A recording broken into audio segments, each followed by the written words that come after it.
अरे बच्चों, जैसा कि आप जानते हैं, आपके वार्षिक परीक्षा होने का समय नज़दीक आ गया है। तो मैंने चाहा कि आपसे कुछ विशेष बात मैं करूं, ताकि आप अपने परीक्षा की तैयारी बखूबी करें। जिस प्रकार पिछले दिनों हमारे प्रधानमंत्री माननीय श्री नरेंद्र मोदी जी ने आपसे परीक्षा पे चर्चा की थी, जो कि वो हर साल करते हैं। ये बहुत अच्छी बात है कि उन्होंने हमारे बच्चों का मनोबल बढ़ाया और ये भी कहा कि किसी प्रकार का तनाव लेने की आवश्यकता नहीं है। अपनी सफलता के लिए जो आपने तैयारी की है, उसको आप ईमानदारी से, मेहनत से करें। परिणाम आपके हाथ में नहीं है, पर उन्होंने इसके लिए शुभकामनाएं भी दी। जैसा कि आप जानते हैं, परीक्षा में खाली आप ही नहीं, आपके परिवार के सदस्य, माता पिता, बड़े बूढ़े, घर के छोटे बड़े सभी, यहाँ तक कि रिश्तेदार, ऐसे ही स्कूल में हमारे टीचर या अध्यापक या जो हमें ट्यूटर हैं हमारे, वो भी सब कहीं ना कहीं कंसर्न या चिंतित होते हैं कि किस प्रकार का परीक्षा का परिणाम हम बच्चों का होगा। ऐसे ही इस बात को ध्यान में रखते हुए मैं भी आपसे जो ज्ञान साझा करने जा रहा हूँ, वो अवश्य ही आपके शारीरिक बल के संबंध में है, ऐसे ही आपके मानसिक बल के संबंध में है, और यहाँ तक कि बौद्धिक जो कंसर्न है, इंटेलेक्चुअल जिसे हम कहते हैं, वो तीनों प्रकार से आपसे संबंधित है। इसीलिए मैं उन बातों पे आपका ध्यान दिलाना चाहूँगा, ताकि आप उसको नियम से अपनी दिनचर्या में लाएं, ताकि आखिरी जो कुछ दिन हैं, इसमें किसी प्रकार की कोई कमी ना रह जाए। पहले बात तो आप ये जानें कि हमें किसी को देख के ज़्यादा कंपटीशन या एक प्रकार से कंपैरिजन करने की आवश्यकता नहीं होती है। आप जिस प्रकार कुछ बच्चे देर रात तक पढ़ते हैं, जिसको मिडनाइट बर्निंग मिडनाइट ऑयल, उसकी हमें आवश्यकता नहीं है। कोशिश करें आप समय का सदुपयोग करें, ना बहुत ज़्यादा उसको खींचें। अर्थात बहुत लंबा समय तक खींचने से या पढ़ाई करने से या बहुत मेहनत करने से इस प्रकार की शरीर में थकावट होती है। मानसिक जो हमारा एक प्रकार का संतुलन है, वो भी कहीं ना कहीं डगमगाता है। तो हमें कन्फ्यूजन ज़्यादा होने लगता है। इससे क्या है, हमारा मनोबल भी प्रभावित होता है। तो मैं आपसे कहूँगा, प्रकृति के अनुसार आप अपनी दिनचर्या को बनाएं। कहने का मेरा अर्थ है, बहुत जल्दी ना सो के 12 बजे से पहले, अर्थात ज़्यादातर लोग अगले दिन सोते हैं, ये बात ठीक नहीं है। आप 12 बजे से पहले यदि 11:30 बजे तक सो जाते हैं और सुबह 5:30 बजे उठते हैं, तो मैं समझता हूँ कि 6 घंटे की नींद पर्याप्त होती है।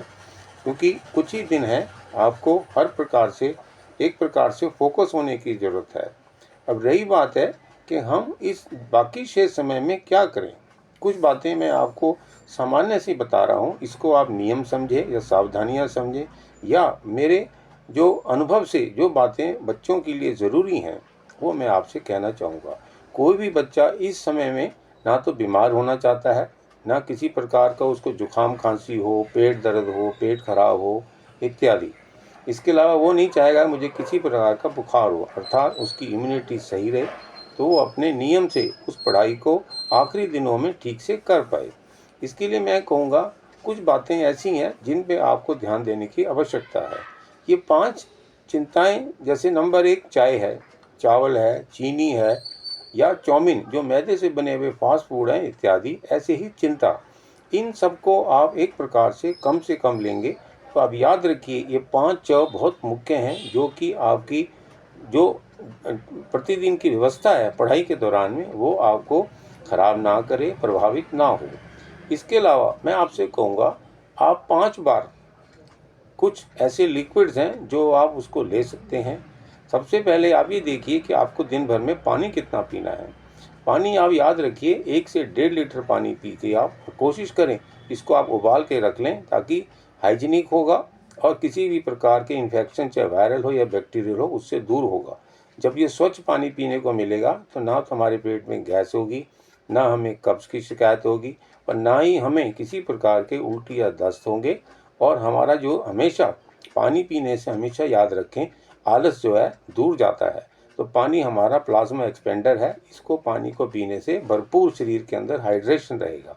फिर मैं आपसे बात करूँगा कि आप यदि 5:30 बजे उठते हैं तो आप 3-3.5 घंटे का फ़र्क रखें दिन भर। इसमें आप कुछ ऐसी चीज़ें लें जो कि आपके लिए बहुत ज़रूरी है। जैसे 3.5 घंटे का गैप रखेंगे तो दिन में आप 5 बार 200 ml का 1 कप ईच, यानी कि कभी आप चाय पीजिए, एक बार आप दूध पीजिए, कभी आप कॉफ़ी पीजिए, कभी शाम के टाइम आप वेजिटेबल सूप पीजिए या दिन के अंदर फलों का जूस। इस प्रकार से आप 5 चीज़ें पिएंगे, वो भी 200 ml की मात्रा में, तो दिन भर आपके अंदर 1 लीटर इस प्रकार की लिक्विड जाएगी, जो कि आपके शरीर के अंदर ताकत भी देगी, भरपूर विटामिन सी भी देगी, प्रोटीन्स भी देगी, और जो कैल्शियम फॉस्फोरस हमारी ज़रूरत है शरीर में, वो भी भरपूर खून मिलने से हमें हर प्रकार से हमें बल मिलेगा। ऐसे ही मैं कहूँगा आपसे कि आप सुबह या शाम जब समय मिले आप ज़रूर एक्सरसाइज करें, इसको हम पीटी कहते हैं। अपने हाथ पैरों को हिलाएं अच्छी तरह से, और ये याद रखें कि आप शाम के टाइम अपने परिवार के किसी सदस्य से, विशेषकर माता या पिता या बड़े भाई बहन, वो आपके सर के अंदर एक प्रकार से तेल का मसाज करेंगे। नाक में आप तेल डालिए, इससे भी हमारे बॉडी के अंदर अलर्टनेस आती है। मसाज होने से हमारा ब्लड का सर्कुलेशन अच्छा होता है, शरीर में सुस्ती, तनाव, जल्दी जल्दी नींद आना, कमज़ोरी महसूस होना, ये सब नहीं होते हैं। फिर भी मैं आपसे बात करूँगा, आप समय निकलते हर 3.5 घंटे के बाद थोड़ा रिलैक्स करें, शारीरिक रूप से और मानसिक रूप से। आप चाहें तो आप प्राणायाम अवश्य करें। इसके लिए आप 20-20 या 25-25 बार लंबे लंबे गहरे सांस लें, बहुत धीरे धीरे सांस लें।